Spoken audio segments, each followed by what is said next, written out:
value maths and what it can do for our children's futures. Giving our children a world-class education is the single most important thing we can do. It's the closest thing we have to a silver bullet, the best economic policy, the best social policy, the best moral policy. And that's why I'm proud that it's our policy, and I will never stop striving to achieve it. Thank you.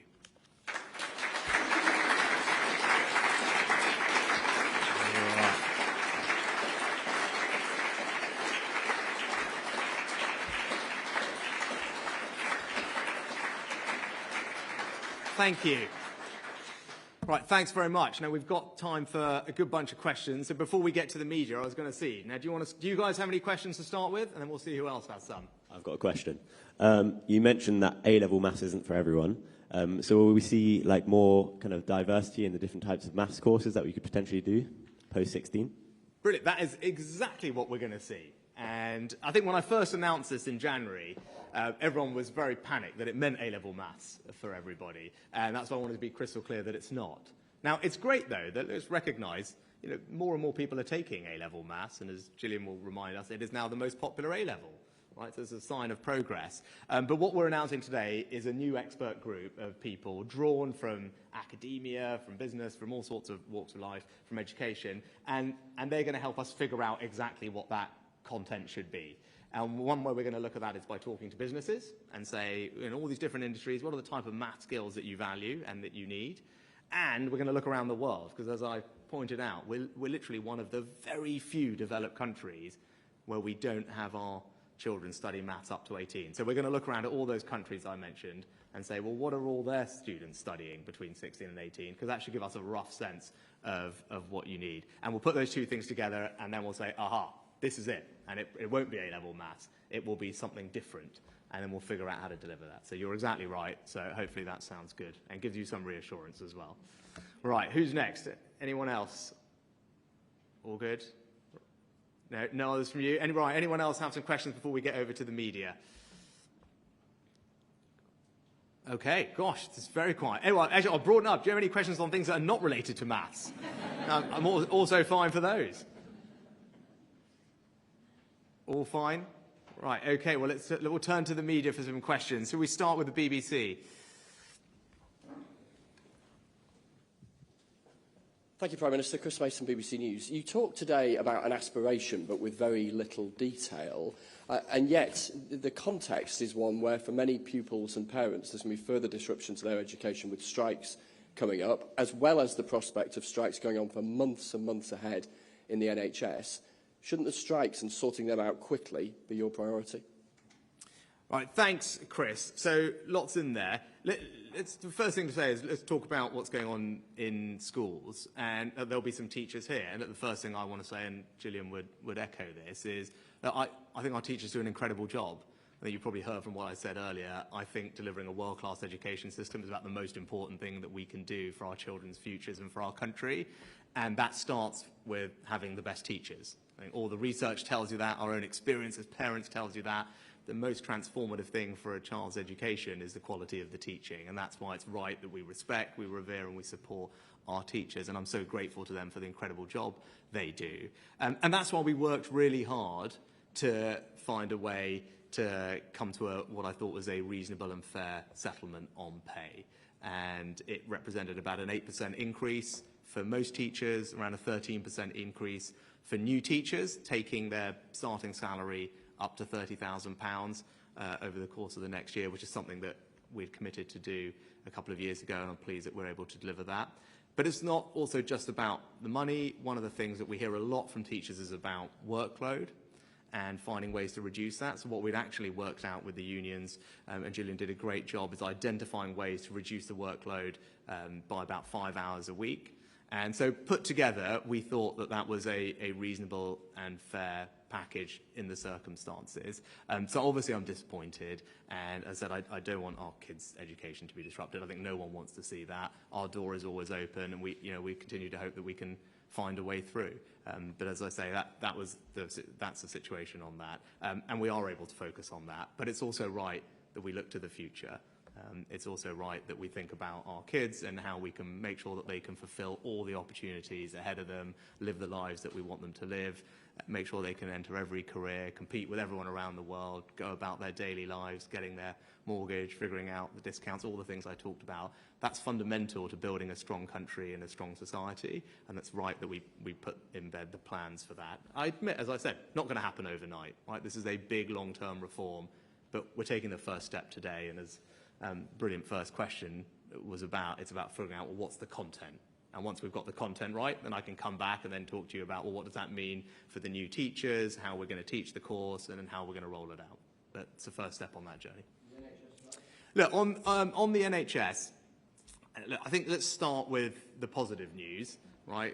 Slightly lost, I think. The positive news is that the union with the largest number of NHS workers, Unison, actually voted to accept and support the new deal that we put forward, right? And I think people might have not quite got that over some of the coverage. You know, NHS workers are represented by about half a dozen different unions, and the largest one of those, as I said, voted to accept the deal, and not just by a little bit, overwhelmingly, by almost 3 to 1. I think from the numbers that I saw.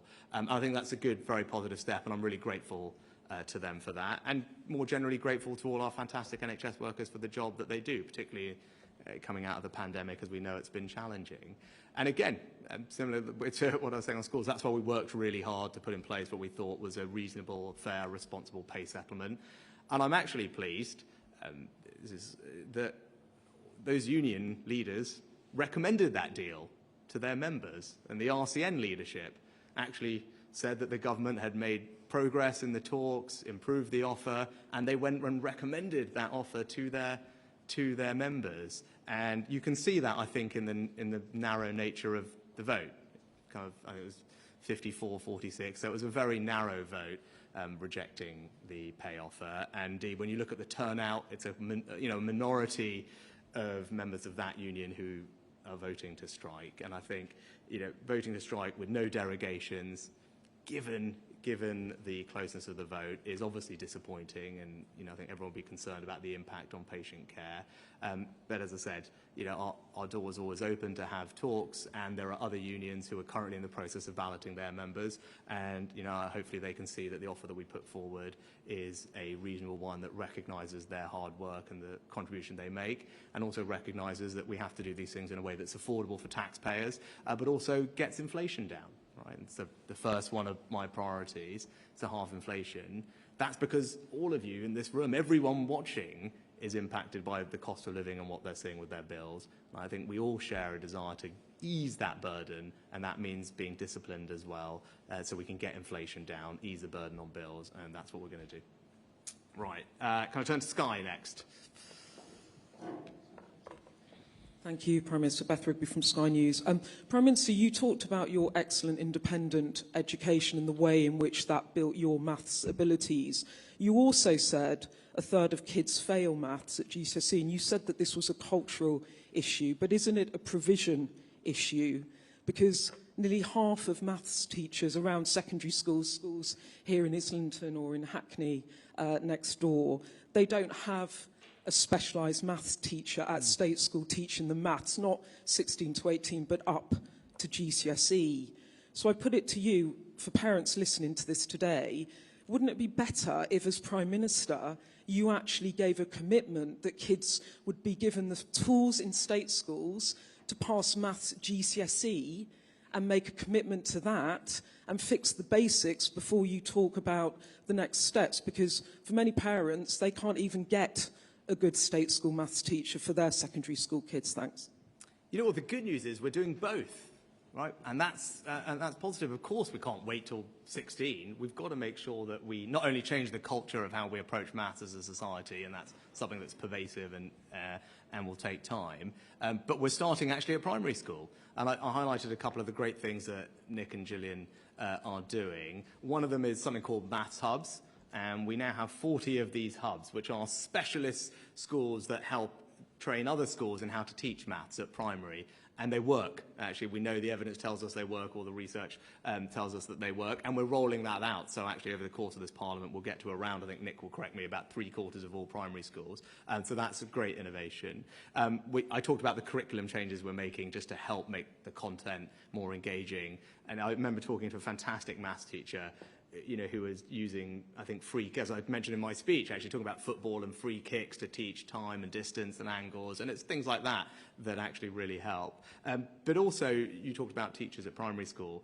We're rolling out a brand new MPQ for maths teachers, and it's going to be fully funded, so no cost to the teachers, and that will really help. It will be voluntary, but it will be very supportive of the teachers who are doing exactly the job that you mentioned, Beth, which is so important, and they deserve our support. And those are some of the building blocks that we've put in place to do that. And look, I'd make the point that we have made progress. We've moved up 10 points in the international rankings, but we need to do more. I think if you look at what Nick did previously in phonics in particular, our track record on this stuff is great, right? In 2012, Nick will correct me, I think less than 60% of our 6-year-olds had the proficient standard in reading. But because we reformed and put a lot of focus and attention to it, that now is well over 80% and increasing. So look, we know we can do this when we focus on it properly, and we're going to bring that same discipline and focus to maths. And you're right, it will start at primary school. We're already getting on with that. And we'll also look at the long-term reforms for post-16. So you think previous Conservative governments dropped the ball on maths when 1/3 of kids are failing maths GCSE? No, actually, if you look at it, this has been a long-term pervasive issue. As I said, we've actually just made progress over the last decade or so. We've moved up 10 points in the international rankings for maths. We're rolling out maths hubs. We're rolling out the new MPQ. And we're actually, I think Nick will correct me, but multiplication tables for the first time we just did in this last year, actually. So we have made lots of progress. And if you look at what's going on in reading in particular, it's been extraordinary. But we're going to also shift and make sure that we emphasize maths more than we've done in the past. But that cultural thing has been, as I said, it's been pervasive for a long time in our country. That won't change overnight, but all of us can play a part in helping to change it over time. Great, we'll go to ITV next. Thank you. Romilly Weeks, ITV News. Prime Minister, when children's education is being disrupted because of the strikes, when people's operations are being cancelled, their care compromised because of strikes, isn't the most pressing maths problem of the moment what formula you're going to come up with for ending them? And do you acknowledge there is going to have to be more money put on the table? Well, Romilly, not to repeat too much what I said before, but there has been more money put on the table, significant more money. And in fact, that was recognised by the unions, in particular by the leadership of the nurses union, the RCN, at the time that we announced the agreement. And I think it's important for people to recognise that. Right? The union leaders actually supported the pay deal. They recognised that it was a big step forward from where we were, that it did put new money on the table, that it was progress, and that's why they recommended it to their members. And as I said, the largest union for NHS workers has accepted the deal, or their members have overwhelmingly, and we still have other unions that are left to vote. So I think we should let that process play out, and as I said, people will hopefully go over the numbers and see that it does represent a good and fair settlement in the circumstances. And it's also not just about pay. As I said, for teachers, we're keen to see where we can work with them to reduce the workload and make progress. But look, we remain committed to finding a way through these things. I think people can see actually over the past month or two that we can sit down and have reasonable and constructive conversations and negotiations, and we'll continue to take that attitude going forward. Next, Times Radio.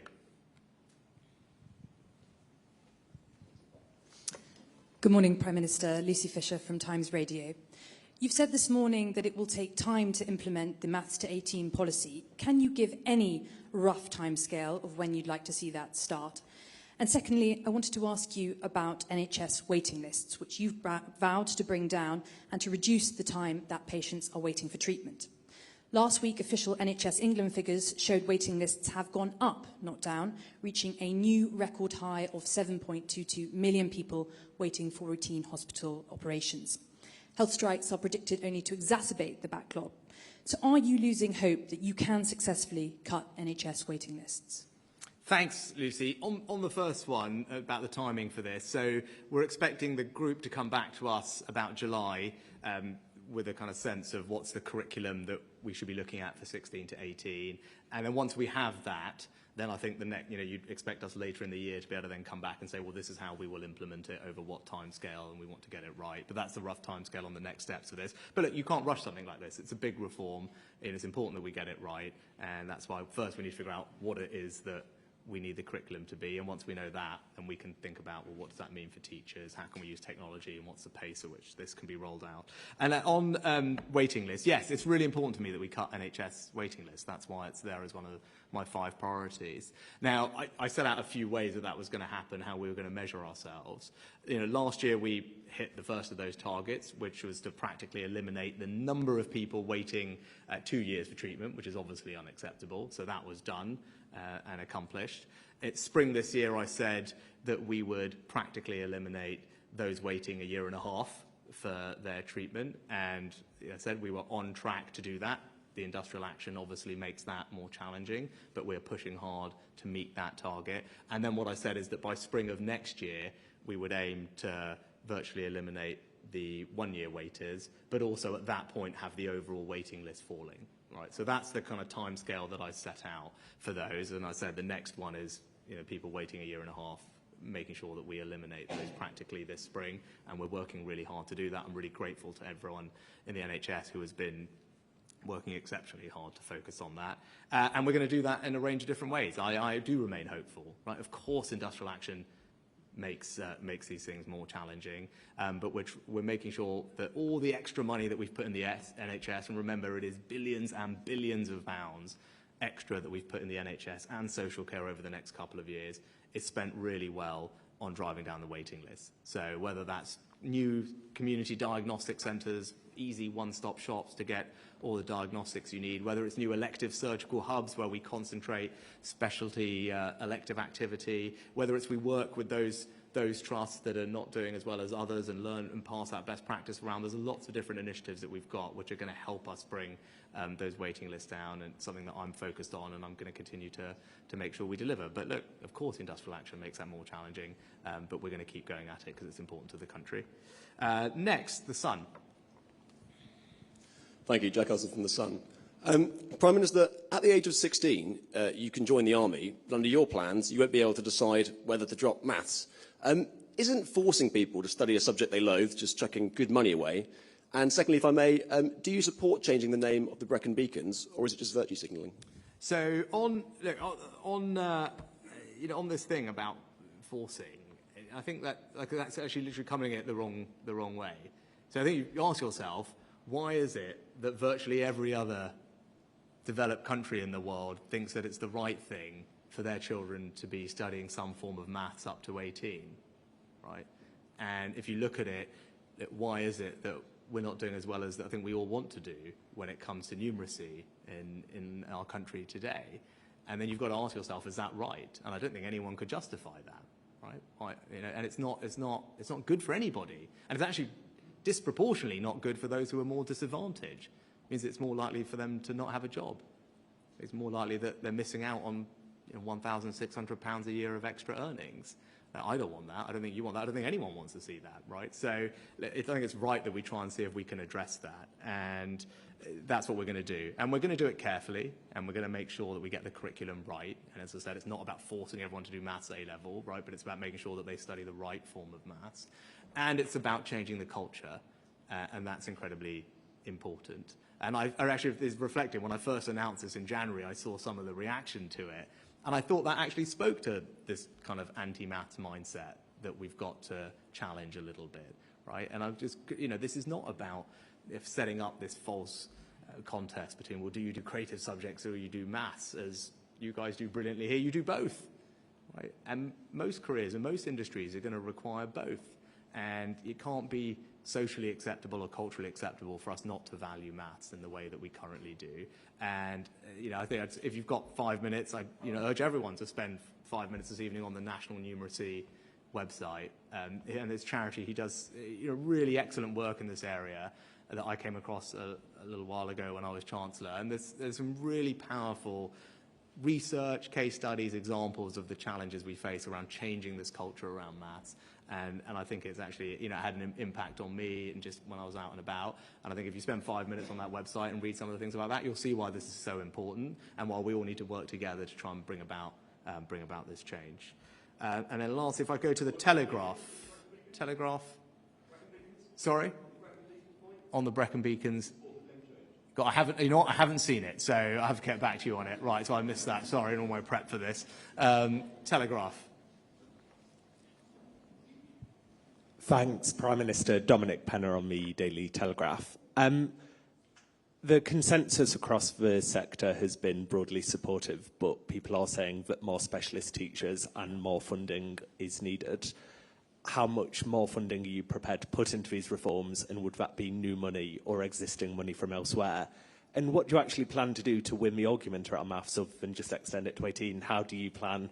What arguments would you make to change that anti-maths mindset? Yeah, no, great couple to finish on, Dominic. So thank you. So look, firstly on teachers, yes. Look, we need already, and we will need more maths teachers, and we know that. And as I was doing all the work for this over the past few months with Nick and Gillian, I was kind of going over. We actually have an enormous amount of support in place for STEM graduates to become maths teachers and other STEM teachers, actually. And that's sort of worth recapping it, because I'm not sure everyone is aware. So now, if you're coming from one of those backgrounds, you can get a tax-free bursary worth up to £27,000 to take your teacher training. Right, so that's, I think most people will see that that's a significant sum to kind of incentivize you to come from those backgrounds, tax-free, to go and do teacher training in these subjects. But we don't stop there. We don't stop there. In these particular subjects like maths and other STEM subjects, and in particular parts of the country where there are shortages or we really want to add extra help, if you go and work in those subjects or in those areas, you can get extra payments worth around £5,000 a year, tax-free, for around 5 years. And that all comes on top of your starting salary, which is going up to £30,000. So those are some of the things that we've got in place, because you're right, we need to attract more people into these STEM areas. And those are some of the provisions that we've put in place. As I said, £27,000 tax-free bursary when you're training to become a teacher. And then on top of that, payments worth up to £5,000 a year for the first few years. Because all the evidence tells us it's those early years that are so important to keeping teachers in the profession. And that's why we focus on raising the starting salary. It's why we focus these extra payments on those early career teachers. And look, it is making a difference and things are improving, but we've got work to do there, and that's why, as I said, when we come back with a more detailed implementation plan for this, we'll be able to look at, well, what does that mean for future maths needs? But I also think it's not just about money. It's as we change the culture and more people study maths, we'll get a virtuous circle, actually, because there'll be a bigger pool of people to be able to draw from to teach these subjects. Your second question is about how do we change the culture, right? Which is really important. As I said, everyone should spend 5 minutes on the National Numeracy website when they get home today. But I think it's about, first of all, with content in primary schools, and that is about giving teachers the confidence to teach it. And that's why the maths hubs are so important, and this new MPQ we're going to roll out is so important. Because if the teachers are confident, then it makes a big difference on the kids. And then part of what making the teachers confident and making the kids engaged is having the curriculum that is engaging. And as I said, and Gillian did brilliantly in her opening remarks, it's all the things where you are doing maths, but you don't quite realise you're doing maths. And it's making our curriculum reflective of that. And as I said, much more fun to learn about how a free kick than it is probably to do time and distance equations or angles, right? And it's things like that which increasingly we are putting into the curriculum that I think you can see children responding to really well. And then it's about us having a conversation as a country, right, about us just changing how we approach this. So it isn't okay to say, well, I don't do maths and everyone laughs, right? That doesn't happen overnight, right? And I think all of us have probably, if we're being honest with ourselves, all of us have been in a conversation where that has happened. And it is okay. But as I said, not a single person here would kind of proudly proclaim, well, I can't read or I don't do reading, that's not me, right? And we just be honest with ourselves about that. Now, that's on all of us to slightly change this. And as I said, when I saw the reaction to this announcement when we made it in January, I could see that, right? And I said, and I think the last thing I'd say is making people realise it's not an either or. and I know I mentioned this point before, but it's so important. There is this idea that we should do more of this and therefore less of that. No, this needs to be additional, it's complementary, we can do both things together. And if we get this right, I tell you, if we get this right, we will do something really special for our young people, right? It will be setting them up for success. Not just in their careers, whatever they want to do, whatever you want to do, whether it's go and make the next Harry Potter or whatever, right? But also just going about your day-to-day lives, making sure that you can live a fulfilling life, all those big financial things that impact your day-to-day life, right? Think about the cost of living, how important it is right now to understand what discounts are available. How do you make sure that your credit cards are being managed properly? What's the right mortgage deal to go for? All these things, so important for day-to-day life. And right now, there's probably too many people who don't have the numeracy they need to make those decisions that will support them and their families. But if we get this right, they will be able to. And I think that's something that we can all look forward to and celebrate. Perfect. Thank you so much for having me. It's been great to be with you. Thank you.